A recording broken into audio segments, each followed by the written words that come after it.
Diambil dari buku 100 orang paling berpengaruh di dunia sepanjang sejarah oleh Michael Hahart.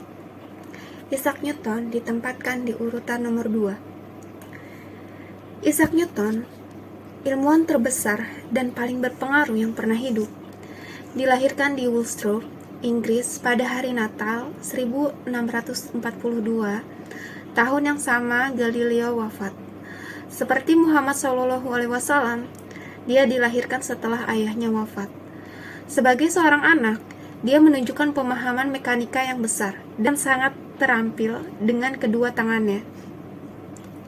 Walau cerdas, dia kurang memperhatikan pelajaran di sekolah dan tidak menonjol. Ketika remaja, ibunya mengeluarkan dia dari sekolah dengan harapan dia akan menjadi seorang petani yang berhasil. Untungnya, ibunya berhasil dibujuk bahwa bakat utama Isaac ada di tempat lain. Dan pada usia 18, dia masuk Universitas Cambridge. Di sana, dia dengan cepat menyerap apapun yang pada masa itu diketahui sebagai ilmu pengetahuan dan matematika dan segera melakukan riset independennya sendiri. Antara usia 21 sampai 27 tahun, dia meletakkan fondasi bagi teori-teori ilmiah yang nantinya akan mengubah dunia. Pertengahan abad ke-17 merupakan periode demam ilmu pengetahuan. Penemuan teleskop di awal abad telah mengubah seluruh studi ilmu astronomi. Filsuf Inggris Francis Bacon dan filsuf Prancis René Descartes mendesak para ilmuwan di seluruh Eropa untuk berhenti mengandalkan otoritas Aristoteles serta untuk berani bereksperimen dan melakukan pengamatan sendiri. Apa yang didakwahkan Bacon dan Descartes telah dipraktikkan oleh Galileo.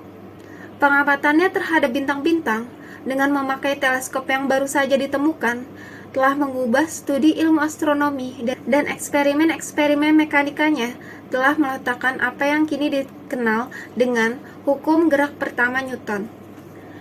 Ilmuwan-ilmuwan besar lainnya seperti William Harvey yang menemukan peredaran darah dan Johannes Kepler yang menemukan hukum-hukum yang menggambarkan pergerakan planet mengelilingi matahari membawa informasi dasar baru bagi komunitas ilmiah. Tetap saja, ilmu pengetahuan murni masih merupakan mainan kaum intelektual. Belum ada bukti bahwa ketika diterapkan pada teknologi ilmu pengetahuan akan mengubah seluruh cara hidup manusia, seperti yang diramalkan Francis Bacon. Walaupun Kopernikus dan Galileo menyingkirkan beberapa pemahaman ilmu pengetahuan kuno yang keliru dan menyumbangkan pemahaman yang lebih besar pada alam semesta, tapi belum ada kumpulan pemikiran yang dirumuskan. Kumpulan rumus yang bisa mengubah fakta-fakta yang tampaknya tak saling berhubungan ini menjadi sebuah teori yang utuh, teori yang sanggup membuat prediksi-prediksi yang bersifat ilmiah. Adalah Isaac Newton yang memberikan teori utuh itu dan menempatkan ilmu pengetahuan modern ke jalan yang ditempuhnya sampai saat ini.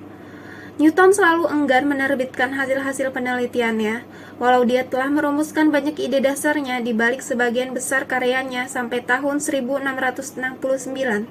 Tapi kebanyakan teorinya baru dipublikasikan lama setelah itu. Salah satu penemuan pertamanya yang diterbitkan adalah karya terobosannya tentang sifat cahaya. Dalam serangkaian percobaan yang teliti, Newton menemukan bahwa cahaya putih sebenarnya merupakan campuran dari warna pelangi. Dia juga membuat analisis terperinci soal konsekuensi hukum-hukum cermin dan pembiasan cahaya. Dengan menggunakan hukum-hukum ini, pada 1668, dia merancang dan benar-benar membangun teleskop reflektif, jenis teleskop yang dipakai dalam pusat-pusat pengamatan perbintangan besar saat ini. Penemuan-penemuan ini, bersama hasil dari banyak percobaan optikal yang dilakukannya, disajikan Newton di hadapan British Royal Society ketika dia berusia 29 tahun. Prestasi-prestasi Newton dalam bidang optik saja mungkin sudah membuatnya mendapatkan tempat dalam buku ini. Namun, prestasi-prestasinya itu dipandang kurang penting bila dibandingkan dengan dicapainya dalam bidang matematika murni dan mekanika.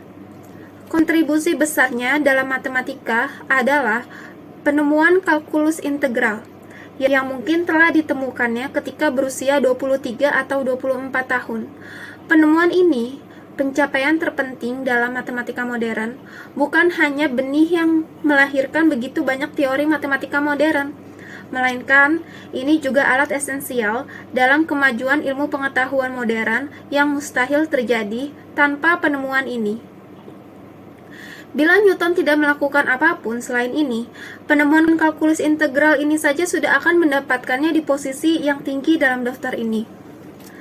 Meski begitu, temuan terbesar adalah dalam bidang mekanika, ilmu tentang pergerakan benda-benda. Galileo telah menemukan hukum gerak pertama yang menggambarkan gerakan benda jika tidak dipengaruhi kekuatan dari luar. Tentu saja, dalam praktiknya, semua benda dipengaruhi kekuatan dari luar. Dan masalah terpenting dari mekanika adalah bagaimana objek bergerak dalam situasi seperti itu. Masalah ini dipecahkan oleh Newton dalam hukum gerak keduanya yang terkenal. Mungkin dapat dipandang sebagai hukum paling mendasar dari fisika klasik. Hukum kedua dijabarkan secara matematis dalam persamaan F sama dengan M kali A atau gaya sama dengan massa dikali percepatan, menyatakan bahwa percepatan sebuah objek, misalnya rasio perubahan kecepatan, setara dengan jumlah gaya yang bekerja pada objek tersebut dibagi dengan objek gaya yang bekerja pada objek tersebut dibagi massa objek. Selain dua hukum pertama itu, Newton menambahkan hukum gerak ketiganya yang juga terkenal, yang menyatakan bahwa untuk setiap aksi, misalnya kekuatan alam, pasti terdapat reaksi yang sama dan reaksi yang berlawanan. Dan yang paling terkenal dari hukum-hukum ilmiahnya, hukum gravitasi universal. Himpunan 4 hukum ini, jika digabungkan, membentuk sebuah sistem utuh yang bisa dipakai untuk menyelidiki dan meramalkan perilaku hampir semua sistem mekanik makroskopik, dari ayunan, pendulum, sampai gerak planet dalam orbit mereka mengelilingi matahari. Newton tak hanya menyatakan hukum-hukum mekanika ini, dia pun menggunakan alat matematika kalkulus menunjukkan bagaimana hukum-hukum fundamental ini dapat diterapkan sebagai jalan keluar dari masalah-masalah nyata. Hukum-hukum Newton bisa dan telah diterapkan pada begitu banyak masalah ilmiah dan pemesinan. Selama hidupnya, penerapan paling drastis dari hukum-hukumnya dibuat dalam bidang astronomi. Dalam bidang ini juga, Newton membuka jalan. Pada 1687, dia mempublikasikan karya besarnya, Mathematical Principle of Natural Philosophy, yang biasa dirujuk sebagai Principia, di mana dia menyajikan hukum-hukum gravitasi dan hukum-hukum geraknya. Newton menunjukkan bagaimana hukum-hukum ini dapat digunakan untuk meramalkan pergerakan planet mengelilingi matahari secara tepat. Masalah terbesar dari ilmu astronomi yang dinamis, yakni masalah meramalkan posisi dan gerak bintang-bintang dan planet-planet secara tepat, dipecahkan sepenuhnya oleh Newton dalam sekali sapuan yang anggun. Untuk alasan ini, Newton seringkali dipandang sebagai ahli perbintangan besar. Lantas, bagaimana kita menilai arti penting temuan ilmiah Newton? Jika kita melihat pada indeks buku ensiklopedia ilmu pengetahuan, maka kita akan menemukan lebih banyak rujukan, mungkin 2 atau 3 kali lipat, terhadap Newton dan terhadap berbagai hukum dan penemuannya dibandingkan ilmuwan-ilmuwan lainnya. Selain itu, kita harus mempertimbangkan pendapat ilmuwan-ilmuwan besar lainnya soal Newton. Leibniz yang sama sekali tidak bersahabat terhadap Sir Isaac dan sering bertikai dengannya menulis, bila membandingkan matematika dari awal dunia ini sampai pada masa ketika Newton hidup, apa yang dia lakukan jauh lebih baik. Ilmuwan besar Prancis, Laplace, menulis, Principia berada jauh di atas semua karya-karya jenius manusia lainnya. seringkali menyatakan bahwa Newton merupakan jenius terbesar yang pernah hidup. Sementara Ernst Mach yang menulis pada tahun 1901 menyatakan semua yang telah dicapai dalam bidang matematika sejak masanya adalah deduktif, formal, dan merupakan pengembangan mekanika-mekanika secara matematis yang berbasis pada hukum-hukum Newton. Mungkin inilah inti dari pencapaian besar Newton.